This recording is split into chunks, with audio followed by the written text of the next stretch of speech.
De pie, mis hermanos, en señal de reverencia a la palabra del Señor. Evangelio según San Juan, capítulo 1, versículo 1. Conoce a Jesús. Conoce, no es pregunta, es un mandato, es una indicación. Vuelva a ver al que está a la par suya y dígale: conozca a Jesús, hermano.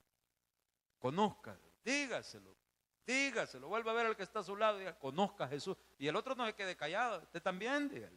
Usted también, porque no se le nota, dígale. Conozca a Jesús. Evangelio según San Juan, capítulo 1, versículo 1. Si lo ha encontrado, me dice un fuerte amén. Leemos la palabra del Señor en el nombre del Padre, del Hijo y del Espíritu Santo. Lea conmigo, por favor. En el principio era el Verbo, y el Verbo era con Dios, y el Verbo era Dios. Este era en el principio con Dios. Todas las cosas por Él fueron hechas, y sin Él nada de lo que ha sido hecho fue hecho. En Él estaba la vida, y la vida era la luz de los hombres.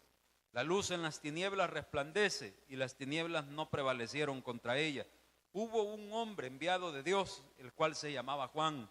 Este vino por testimonio para que diese testimonio de la luz, a fin de que todos creyesen por él. No era él la luz, sino que para que diese testimonio de la luz. Aquella luz verdadera que alumbra a todo hombre venía a este mundo. En el mundo estaba, y el mundo por él fue hecho, pero el mundo no le conoció. A lo suyo vino, y los suyos no le recibieron. Mas a todos los que le recibieron, a los que creen en su nombre, les dio potestad de ser hechos hijos de Dios. Que Dios bendiga su palabra. Oremos al Señor. Padre, gracias, Espíritu Santo, por su presencia en nuestras vidas, por su presencia en este lugar. Gracias, Señor, porque hasta aquí nos has guardado y nos has traído para bendecirnos. Bendícenos en el conocimiento de tu palabra. Bendícenos en el entendimiento de tus maravillas. Permítenos conocerte, Señor Jesús, cada día más. Que despierte cada corazón de tus hijos en esa necesidad de conocer al unigénito Hijo de Dios. Deme gracia para transmitir el mensaje con denuedo, y que la gloria y la honra sean solo para tu nombre. En Cristo Jesús oramos. Amén y amén. Puede sentarse, hermano. Puede tomar su asiento. Conoce a Jesús.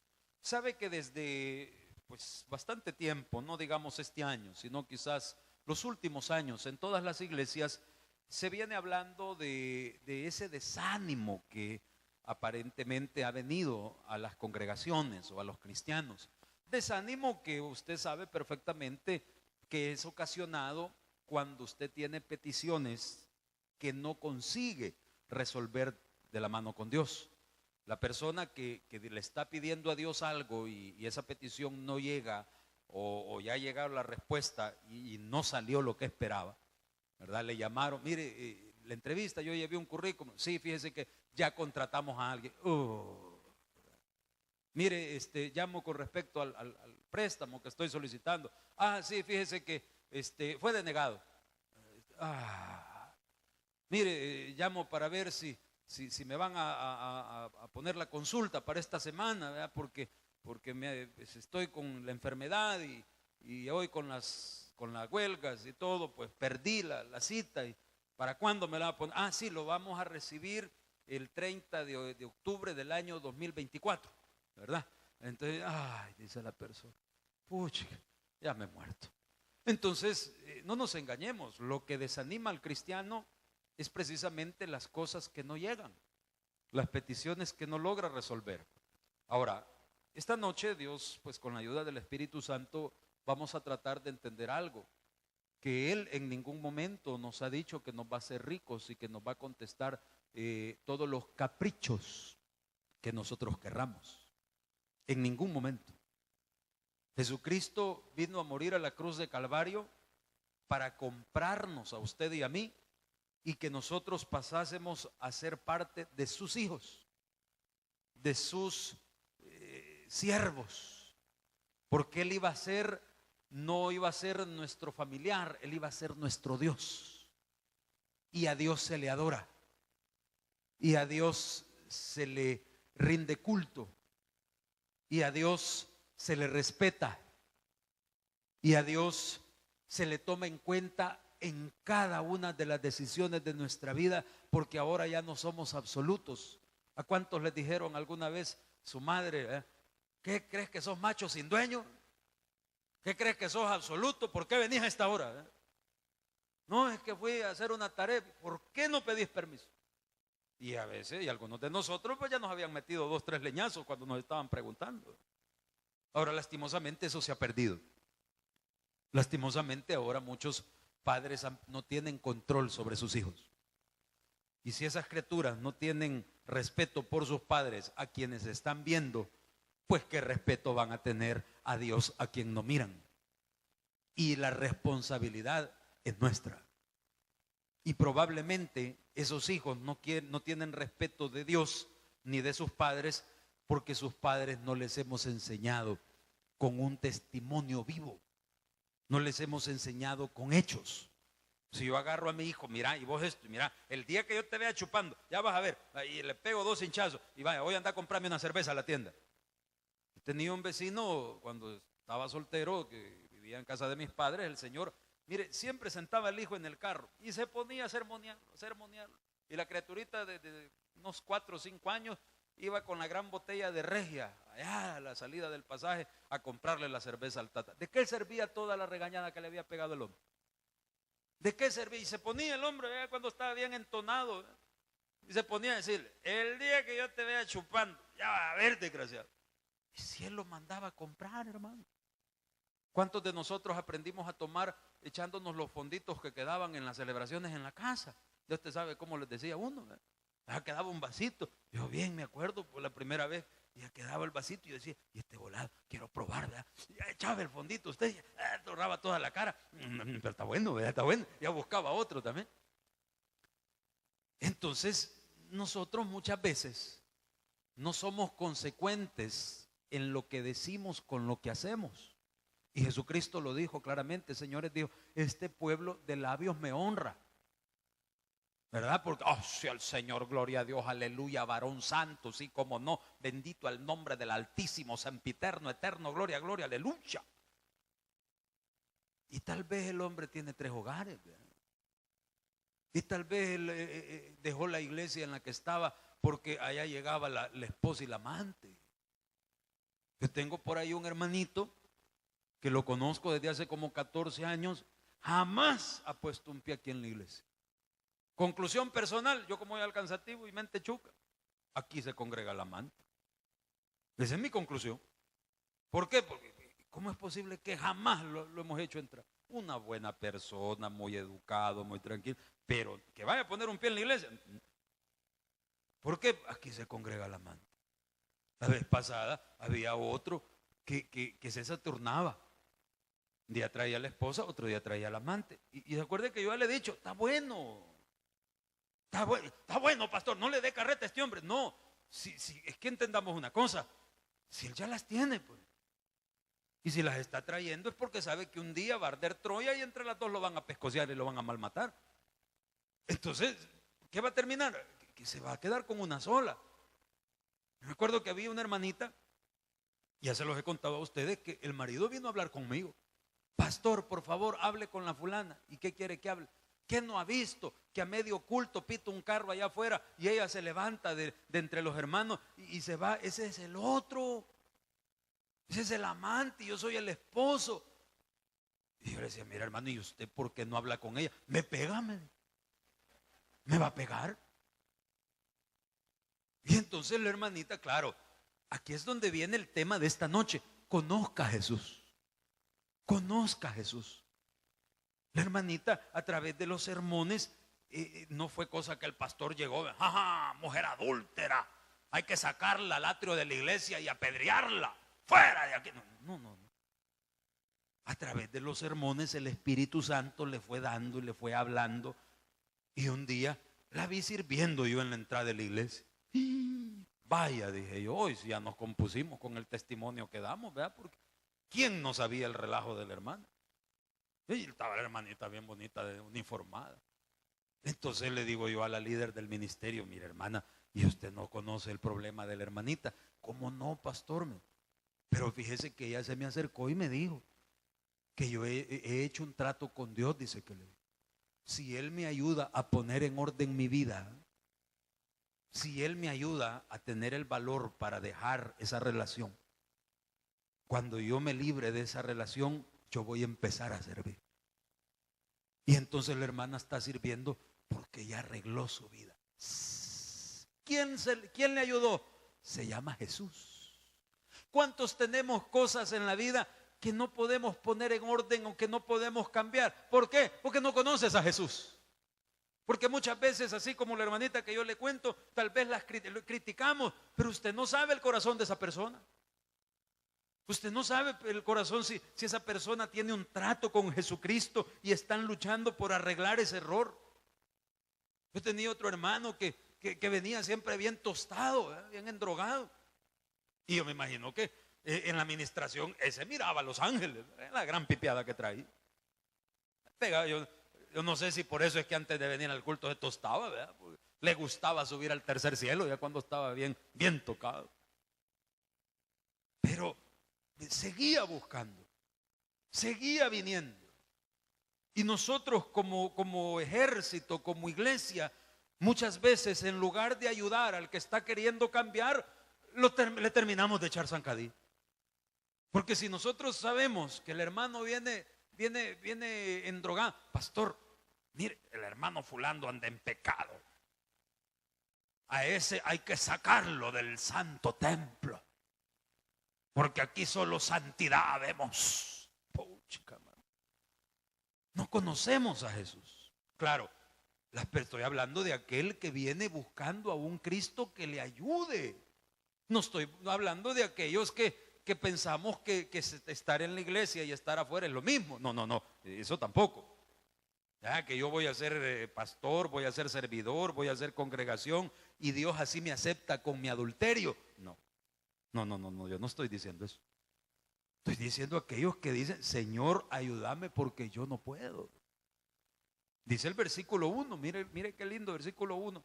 En el principio era el verbo y el verbo era con Dios y el verbo era Dios.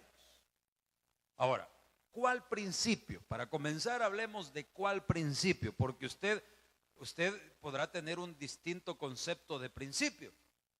Usted podrá decir el principio de mi vida cristiana. Hace un año, hace 2 años que yo recibí a Jesús. Usted podrá decir el principio de mi vida cuando yo nací. O el principio de mis problemas cuando te conocí, le va a decir a la pareja. Yo no sé cuál es el principio en el cual usted se enfoca. Podemos decir el principio del mundo, cuando el mundo fue creado. Pero el principio del que habla aquí el versículo 1 del Evangelio de Juan, no es ni el principio de su cristianismo, ni de su vida, ni de la fundación del mundo. Está hablando desde el inicio del cronos, del tiempo. ¿Por qué el tiempo, pastor? Porque es importante que usted comprenda que Dios no vive en el tiempo. El tiempo es un diseño de Dios, así como que digamos este mueble de esta punta a esta punta. Dios viene y hace el cronos, el tiempo. ¿Y qué hay fuera del tiempo, pastor? La eternidad. ¿Y Dios dónde vive? Él vive en la eternidad. En la eternidad no hay tiempo. Nosotros estamos en el tiempo. Entonces, cuando en el capítulo 1, versículo 1 del libro de Génesis, que dice, en el principio creó Dios los cielos y la tierra, no es el mismo principio del que está hablando Juan 1:1. ¿Por qué? Porque Génesis 1:1 está hablando del principio de la creación del mundo. Y cuando está hablando Juan 1:1 está hablando del principio del tiempo. ¿Y el tiempo dónde está? Es aquí donde nosotros vivimos. Pero antes de que usted fuera, ya las cosas habían sido hechas. Incluso Juan 1:1 dice, Génesis 1:1 dice, en el principio creó Dios los cielos y la tierra. Y en Génesis 1:2, ¿cómo dice? Y la tierra estaba desordenada y vacía. A ver, hermano, ¿cuántos sabían que Dios hace las cosas mal hechas? ¿Hace las cosas mal el Señor? ¿Se imagina usted a Dios haciendo el mundo todo desordenado? No. ¿Por qué dice entonces en Génesis 1:1 que Dios creó el cielo y la tierra, y en Génesis 1:2 dice que todo estaba desordenado y vacío. Porque entre Génesis 1:1 y Génesis 1:2 y hay un montón de cosas. En Génesis 1:1 fueron creados los ángeles, porque los ángeles no son eternos. Los ángeles fueron creados. Y en Génesis 1:2 Satanás ya había sido derrocado y había sido lanzado a la tierra.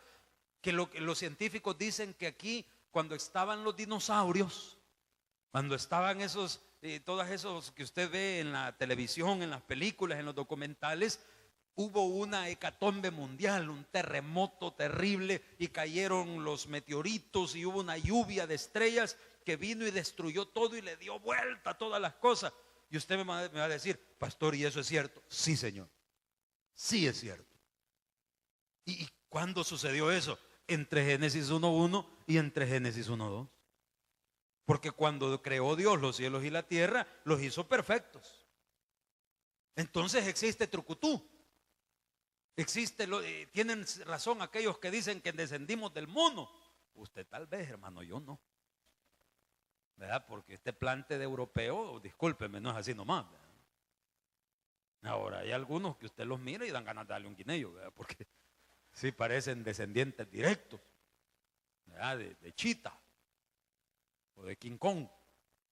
Entonces, no, señor, la Biblia misma dice, cuando usted ve el relato de la creación, y fueron creados, dice, los grandes monstruos de la tierra. ¿Y esos cuáles son? Los dinosaurios. No, es que los dinosaurios no existen. Hermanito, si los dinosaurios no hubiesen existido, entonces no existiera la gasolina. Y no estoy hablando de aquella alabanza, dame más gasolina. No, estoy hablando de eso. Estoy hablando de el combustible de los vehículos. ¿De dónde cree usted que sale la gasolina? Del petróleo. ¿Y qué es el petróleo? Es el producto de la degradación de toda la materia orgánica de los dinosaurios que quedaron soterrados, híjole, cantidad de metros bajo tierra. Cuando lanza Dios a Satanás y a todos sus ángeles, entonces toda aquella creación que había aquí, que allí no estaba todavía Adán y Eva, mucho menos los cavernícolas, porque eso no es así. Pero Dios hizo un jardín. Y así como usted en su jardín, algunos ponen un pato, un chompipe, ¿verdad? Entonces el Señor puso un dinosaurio, un tiranosaurio, puso los animales que quería poner, vino el dueño. Pero usted no pone, no adopta 2, 3 niños para que vivan en el jardín, ¿verdad? Dios no hizo al hombre primitivo en ningún momento, sino que hace aquel jardín precioso y pone los animalitos. Pero cuando Satanás se le subleva, usted sabía o había escuchado hablar, y eso está en el libro de Ezequiel, de que, oh querubín protector, dice el lucero de la mañana. Satanás era un ángel, Luzbel, el lucero de la mañana, el más hermoso de todos, que se ensoberbeció. Él es creado. Hay una gran diferencia entre ser eterno y ser creado. Ejemplo o definición: eterno es aquel que no tiene principio ni fin. ¿Por qué? Porque siempre ha existido. Y disculpe, ¿y quién es la madre de Dios? Con todo respeto, la Santísima Virgen. No. Si usted se acuerda, María era una mujer hermosa.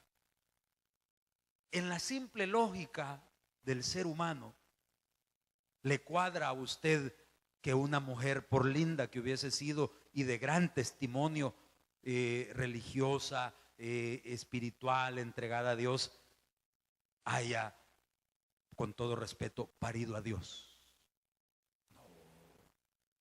No, pero es que es la madre de Jesús. ¿Y quién es Jesús?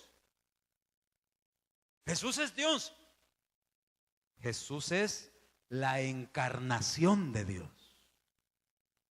¿Está conmigo?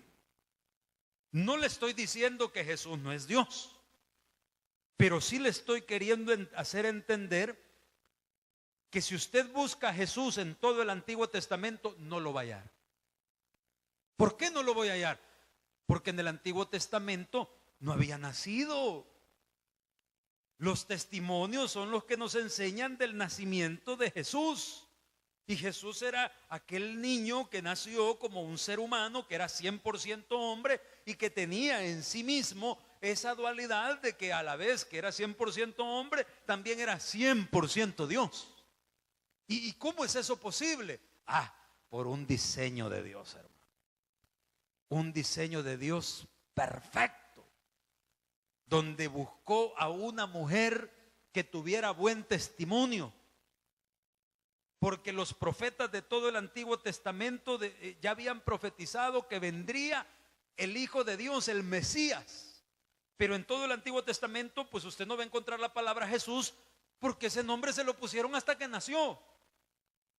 Si usted no ha concebido una criatura, ni se le ocurre qué nombre le va a poner. Con que no haya uno qué nombre ponerle cuando ya está en la panza. Yo soy malo para poner los nombres de los hijos. Nació la primera, igual que la nana, dije, María José le vamos a poner. Todavía me dijo mi esposa, ponerle María Fernanda, porque a aquella le gustan los nombres de novela, ¿verdad? Y entonces yo ya iba bien mandado para el registro a ponerle María Fernanda, pero como soy un gran machista, ¿verdad? Primo de trucutú, troglodita, celoso, y entonces cuando ya entro al registro, ¿y qué nombre le va a poner a la niña? María Fernanda. Y yo me quedé, ¿y quién es Fernando? Dije. Ballesta, dije yo, ¿y a quién le está haciendo honor? No, póngale igual que la naranja, ¿verdad? María José. Y le ponen María José. Y después, 5 años después, ¿verdad? La señora por andar ahí de traviesa, ¿verdad? Yo no quería, no que ella me buscó. Y entonces, nace el segundo. ¿Y qué nombre le vamos a poner? Mi abuelo se llamó Roberto Israel. Mi papá se llamó Roberto Israel. Yo me llamo Roberto Israel. ¿Y cómo le ponemos al niño? Roberto Israel. Porque... Y como las señoras están inquietas, ¿me entiendes? Entonces yo ya estaba hecho, ya con 2 sale la otra, pues, ya ve que esta mujer no le da a uno agua. Entonces, y sale el segundo varón, que por cierto pido sus oraciones, mañana nace. Entonces, y me dice, ¿cómo le van a poner? Pongámosle Roberto Israel. No, hombre, ya mucho. ¿Verdad? Porque los dos hermanitos, pues pongámosle Roberto primero, segundo y tercero. ¿Verdad? Yo soy malo para los nombres. Entonces nos pusimos a buscar nombres con significado, un nombre bíblico y todo, y total que va a llamar Alejandro José. José se llama el papá, el papá de mi esposa, ¿verdad? Y Alejandro, pues, a ella le gustó, a mí también, está bueno, y como suena novela también, aquella está feliz, ¿verdad? Ahora, Jesús se llamó cuando nació. Pero dice Juan el Bautista, fíjese bien, Juan el Bautista dice unas palabras bien lindas. El que viene tras mí, dice, era antes que yo soy. Viene uno después de mí, pero es antes que yo. Y si usted lee la historia del nacimiento de Juan el Bautista y de Jesús, entonces vemos nosotros que cuando María recibe la noticia de la concepción, cuando a María se le presenta el ángel y le dice, bendita entre todas las mujeres, y la mujer se queda sorprendida. ¿Por qué? Porque no entendía, dice la Biblia, ¿qué salutación es esta? Entonces le dice el ángel, bendita entre todas. ¿Por qué? No porque fuera la única. Óigame, no es porque María fuera diosa. Es porque cuántas madres se necesitan para gestar una criatura. ¿Cuántos vientres se necesitan para gestar un niño? Y entonces, ¿cómo iba a escoger 2? ¿Cómo iba a escoger 3? Yo incluso he llegado a pensar, en la Biblia no dice que María fuera la única mujer de buen testimonio. Bendita sos, le dijo, entre todas, porque a vos te escogieron. Pero algo hubo que no, pues, la misericordia de Dios, hermano. La misericordia de Dios, que Dios es tan lindo que tiene un plan con cada uno de nosotros. Entonces le dice, bendita tú porque tú llevarás en tu vientre al Salvador. Y le dice María, pero si yo no he conocido varón. No, es que el Espíritu Santo vendrá sobre ti y concebirás por obra y gracia del Espíritu Santo. Y María se queda, ¿verdad?, sorprendida y contenta, y después se va a visitar a Elizabeth, se llamaba Elizabeth, ¿verdad? Cardenal Pascasio, sí. Elizabeth, la mamá de Juan el Bautista. Y la Elizabeth ya estaba panzoncita. Y entonces llega María contenta, ¿verdad?, a contarle a la prima, porque eran primitas. Y le llega a contar lo que ha pasado. Y entonces el niño que estaba en la panza de la Elizabeth, se movió cuando llegó María. ¿Por qué? Porque era su siervo. Pero ya estaba panzoncito. O sea que, ¿quién era mayor en edad? ¿Jesús o Juan el Bautista? Juan. Ahora explíqueme por favor por qué cuando Juan dice, el que viene después de mí es antes que yo.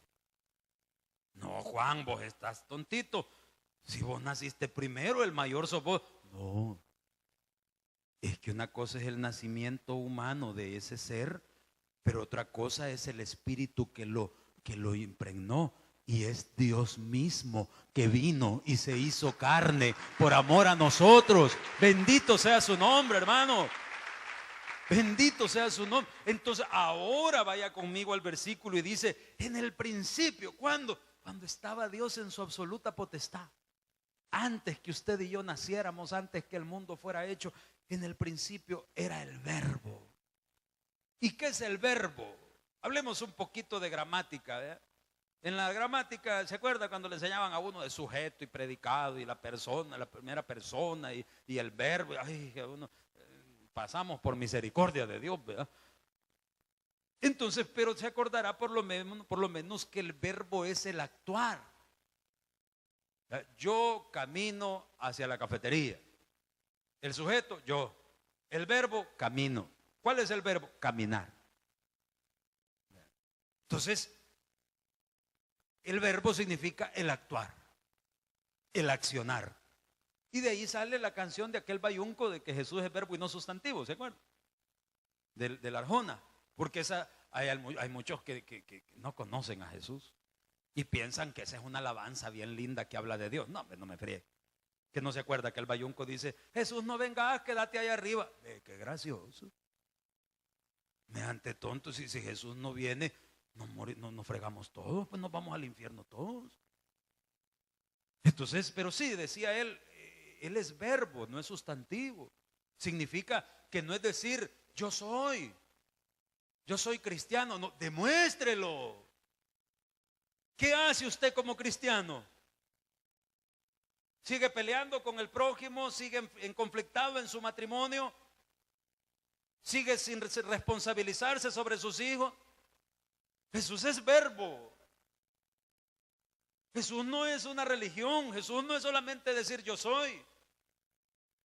Pero Dios dijo yo soy. Uy, no se me compare con Dios. Claro que Él es. Pero usted y yo, lo que somos por misericordia de Él. Y la medida de lo que somos se marca según cómo actuamos. Usted su cristianismo lo va a medir no por lo que usted diga, sino por lo que usted hace. Eso va a testificar su cristianismo. Es que mira, hermano, aquí donde me mira, ¿verdad? Yo estoy en oración desde la 1 de la madrugada. Aleluya, gloria a Dios. Y no me hable mucho porque me va a llenar de su mundanalidad. Hay un montón de gente bayunca. Mire, la vez pasada invité a un pastor a predicar para una vigilia. Y siempre los pastores los reciben allá en la oficina y les ofrecen cenar, si quieren cenar antes de la predicación, dependiendo si vienen temprano o vienen tarde. Y le dice, pastor, ¿va a cenar?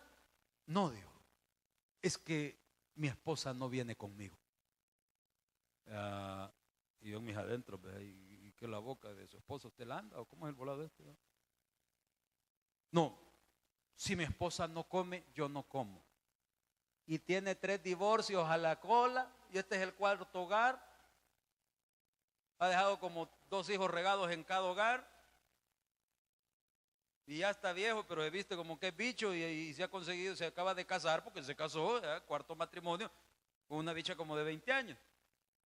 Y me va a venir a mí a pantallar de espiritualidad y de santidad, de que él no come si su esposa no come. Ah, ridículo, hombre. Qué homopayunco. Ahora, claro, habrán otras personas que dicen, oh, qué amor el que tiene ese hombre. Oye, viejo, y vos que solo hartando te vivís. Mira, el hombre no come si la mujer no ha comido.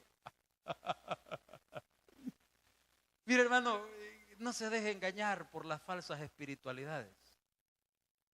A mí esas oraciones que ponen en el Facebook son bayuncadas.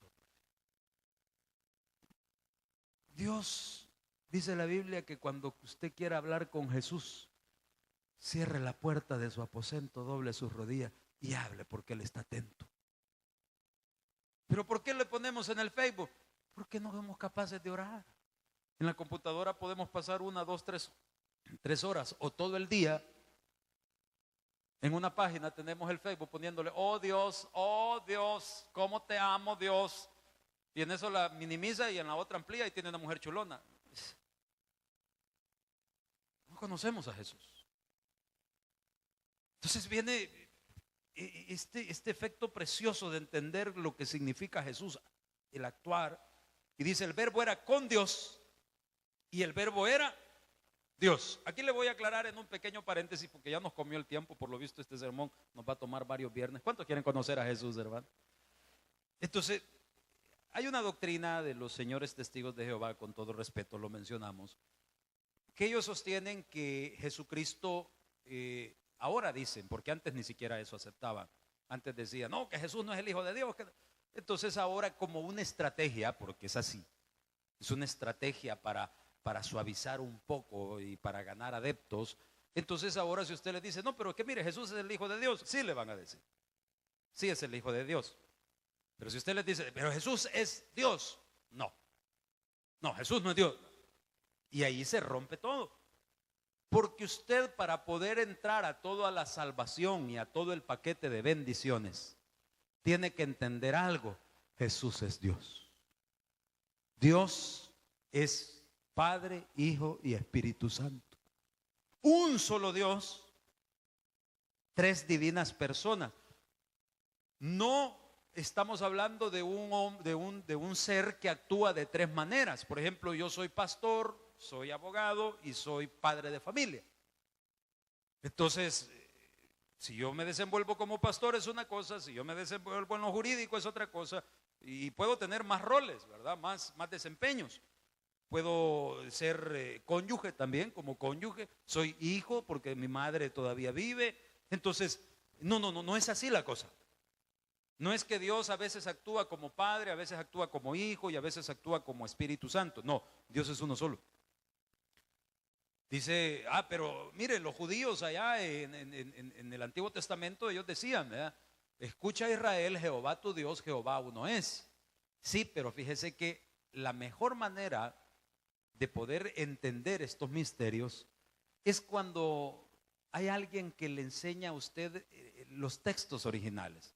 Nosotros no somos especialistas en el hebreo y en el griego, pero si por algo la iglesia bautista es bien caracterizada, es porque nosotros estudiamos la palabra.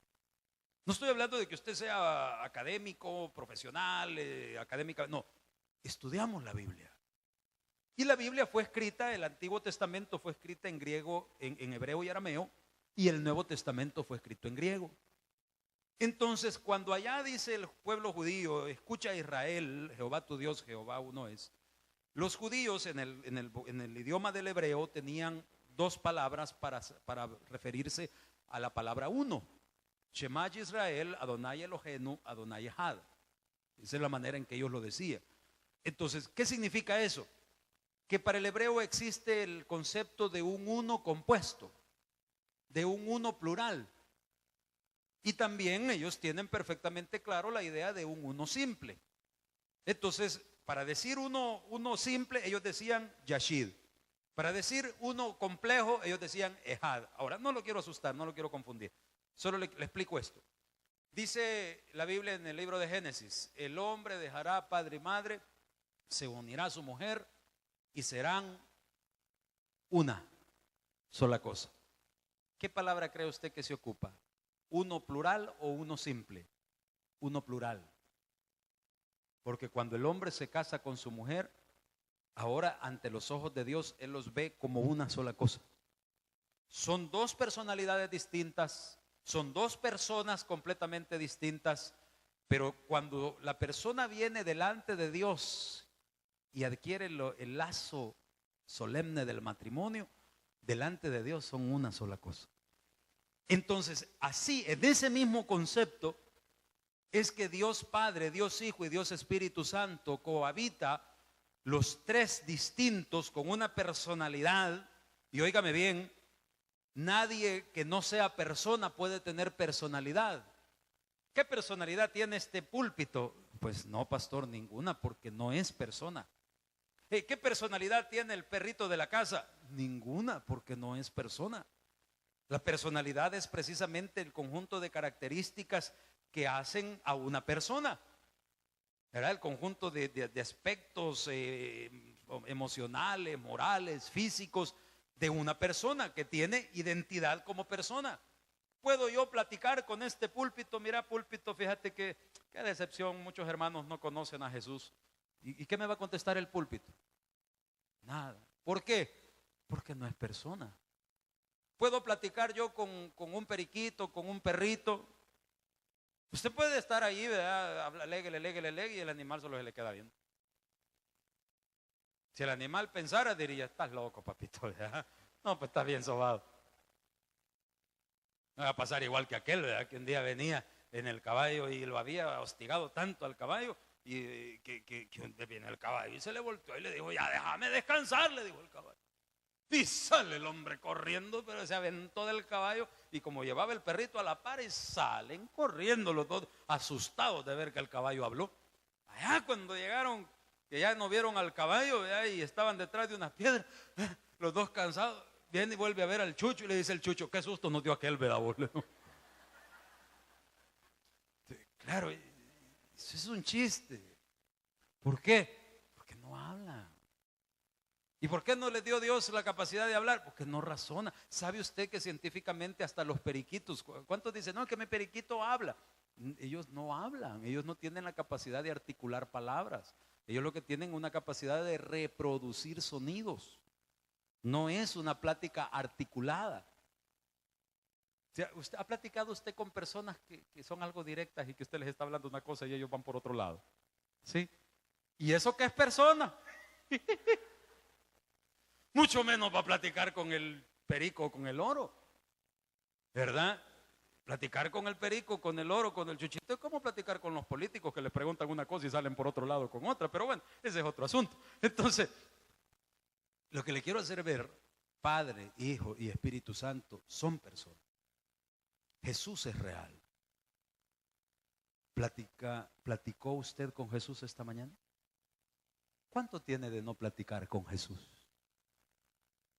Un día me acuerdo que un joven estaba tan quebrantado, me contó que se despertó en la madrugada, su familia estaban dormidos, y vino y le dijo: Señor Jesús, por favor, séntate aquí. Y vino él y agarró la otra silla del comedor y la puso a la par y se sentó y le dijo: necesito platicar con vos. Y empezó a platicarle cómo se sentía, y después sintió la necesidad de hincarse delante de la silla y de agarrarle la mano a Jesús y de ponérsela en su corazón, y le dijo: mira mi corazón, ya no aguanto este problema, ya no aguanto esta soledad. Jesús, si tú no me ayudas, yo no tengo quien me ayude. Y terminó llorando como un niño recién nacido. Pero aquí viene la gran diferencia de cuando usted llora con Jesús o delante de Jesús. Usted se levanta consolado. Usted se levanta fortalecido. ¿Por qué? Porque aunque no haya escuchado una voz audible, Jesús es real y Él consuela el corazón del quebrantado. Bendito sea su nombre. Gracias, Señor. Bendito sea Jesús. Enséñanos. El predicador ha terminado su mensaje. Quisiera tener la seguridad que al morir irá al cielo. Invóquele de esta manera: Señor Jesús, te recibo hoy como único y suficiente Salvador personal.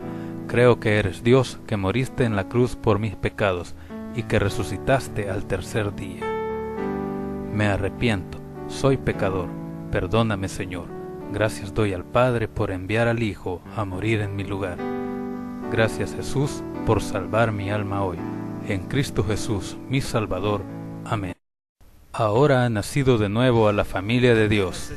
Congréguese con nosotros. Predicamos la sana doctrina. Estamos ubicados en Sexta Calle Oriente, número 23, frente a Nuevo Mercado Municipal. Tabernáculo Bíblico Bautista El Rosario, La Paz.